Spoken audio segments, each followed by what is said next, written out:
بھی آپ کے سامنے رکھنے کی میں کوشش کرتا ہوں۔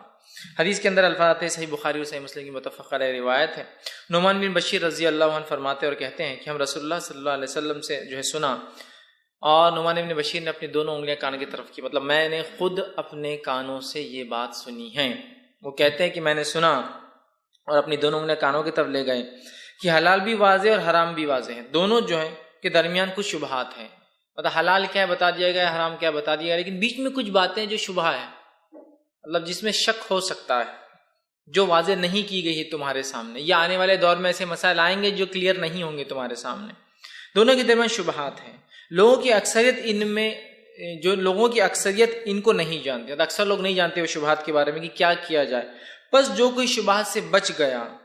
تو اس نے اپنے دین اور اپنی عزت و آبرو کو بچا لیا۔ تو جو کوئی شبہات سے بچ گیا، مطلب اکثریت نہیں جانتی اس کے بارے میں کیا کیا جائے، لیکن جو بچ گیا، نہیں بھائی یہ سمجھ میں نہیں آ رہا لہٰذا اس میٹر کو چھوڑ دیا جائے، تو جو کوئی اس سے بچ لیا اس نے اپنا دین بھی بچا لیا، اپنا ایمان بچا لیا، اپنی عزت و آبرو بھی اس نے بچا لیا۔ اور جو شبہات میں پڑ گیا وہ حرام میں پھنس گیا، شبہات میں پڑ گیا، کلیئر نہیں یہ چیز، پھر بھی نہیں کیا ہوتا کلیئر نہیں تو بینیفٹ لے لو، نہیں، شبہات کو اسلام کہتا چھوڑ دو، اس لیے کہ ڈینجرس ہے، ہم کو صرف حلال کرنا ہے۔ شبہات چونکہ حلال حرام دونوں ہو سکتے ہیں لہذا چھوڑ دینا ہے۔ بہت سی بار ہوتا ہے جابز میں ہوتا ہے، کھانے پینے کی چیزوں میں ہوتا ہے نا، شبہ ہو گیا چھوڑ دیجئے اس کو، یہ مت کہ نہیں شبہ ہے تو اس کا مطلب نہیں، شبہ ہے تو ہم کو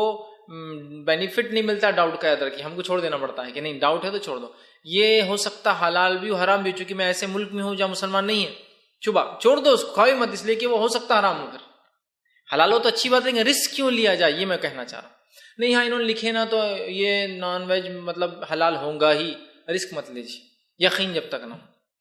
یہ جاب کے بارے میں کسی کو علماء کو معلوم ہی نہیں کہ کیا جاب ہے،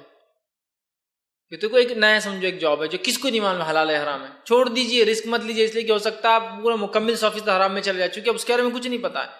تو کہ حلال واضح حرام واضح، کچھ شبہ ہے،